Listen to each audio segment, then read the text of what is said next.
எல்லாமே பண்ணி பார்த்தாச்சு. இந்த பேக்கிங் பக்கமும் காலடி எடுத்து வச்சா என்னன்னு தோணுச்சு. மங்களகரமா முட்டை பப்ஸ்ல இருந்து ஸ்டார்ட் பண்ணலாம்னு சொல்லி வீடியோலாம் பார்த்து முட்டை பப்ஸ் எப்படி செய்யணும் என்ன பண்ணணும்னு எல்லாமே பார்த்து எடுத்து ஸ்டார்ட் பண்ணேன். ஆரம்பத்துல எல்லாமே நல்லபடியா போன மாதிரி தான் இருந்தது. வீடியோல சொன்ன மாதிரியே ஒவ்வொரு ஸ்டெப்பா பார்த்து தான் பண்ணிக்கிட்டு இருந்தேன்.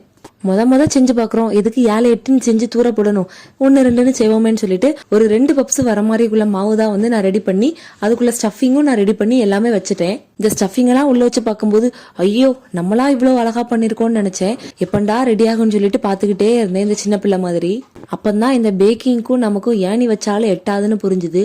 35 நிமிஷம் முடிஞ்சதுக்கு அப்புறம் திறந்து பார்த்தா நான் எப்படி வச்சனோ அப்படியே இருக்கு. உள்ள இருந்து ஸ்டஃபிங் எல்லாம் வெளியே லீக் ஆகி அடியில் அப்படியே தேங்கி போய் நின்னுது. அதை எடுத்து பிச்சு பார்க்கும்போது உள்ள அழகா தான் இருந்தது. ஆனா வெளியே அது ரெடி ஆகவே இல்லை. வீடியோல எல்லாம் கிறிஸ்பியா முறுமுறுன்னு வர மாதிரி உள்ள எந்த இதுவுமே இதுல வரவே இல்லை.